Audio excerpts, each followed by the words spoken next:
By chance ಏನಾದ್ರೂ Ashwini Gowda ಗೆದ್ದಿದ್ರೆ low ಬಡವರ್ ಮಕ್ಕಳು ಬೆಳೆಸ್ಕೊಂಡ್ರ ಬಿಗ್ ಬಾಸ್ ಅಂತ ಇದ್ರು. ಆದ್ರೆ ಆತರ ಆಗ್ತಿಲ್ಲ ಅಂತ ನನ್ಗೆ ಗೊತ್ತು 100%. ಯಾಕಂದ್ರ ಜಿ ಕನ್ನಡದಿಂದ ಯಾರೇ ಬರ್ಲಿ ಹನುಮಂತ್ ಬಂದ್ರು ಹನುಮಂತನ್ನು ಗೆಲ್ಸಿದ್ರು. ಇವಾಗ ನಮ್ಮ ಗಿಲ್ಲಿ ನಟ ಬರ್ತಾನೆ 100% ಗೆಲ್ಲಿಸ್ತಾರ ಅಂತ ಗೊತ್ತು.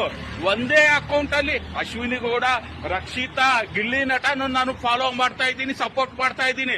ಯಾಕಂದ್ರೆ ಗಿಲ್ಲಿ ನಟ ಮತ್ತೆ ಯಾವಾಗ ಎಂಟ್ರಿ ಮಾಡಿಸ್ರು 100% ಗೊತ್ತಾಯ್ತು ಇವ್ರು 100% ಗೆಲ್ಲೇ ಗೆಲ್ಸ್ತಾರಂತ. ನೋಡಿ ಅವ್ರು ಯಾವ್ಯಾವ ಪ್ಲಾನ್ ಮಾಡ್ತಾರಂದ್ರೆ ಧ್ರುವಂತ್ಗೆ ಇಡೀ ಸೀಸನ್ ಕಿಚ್ಚನೆ ಚಪ್ಪಾಳೆ ಕೊಟ್ರು, ಎದರ್ ಬಿಟ್ಟು ವಾರದಿ ಚಪ್ಪಾಳೆ ಬಾರ್ದು. ಅಲ್ಲೇ ಗಿಮಿಕ್ಸ್ಗಳು ಗೊತ್ತಾಯ್ತು. ನಾವು ಫ್ಯಾನ್ಸ್ ಗಳಿಗೆ ಎದರ್ತಿದ್ವಿ, ಇವ್ರು ಎದುರಿಲ್ಲ ಕಣು. 100% ಇವರು ಪ್ರೀ ಪ್ಲಾನ್ ಮಾಡಿ ಗಿಲ್ಲಿ ನಟನ್ ಗೆಲ್ಸಿದ್ದು. ಚಾನ್ಸ್ ಅಶ್ವಿನಿ ಗೌಡ ಗೆದ್ದಿದ್ರೆ ಒಂದ್ ಮೆಸೇಜ್ ಪಾಸ್ ಆಗ್ತಾ ಇತ್ತು. ಯಾಕಂದ್ರೆ ನೆಗೆಟಿವ್ ಸೈಡ್ ಇಂದ 2.0 ದಲ್ಲಿ ಅವ್ರು ಚೇಂಜ್ ಆದ್ರು.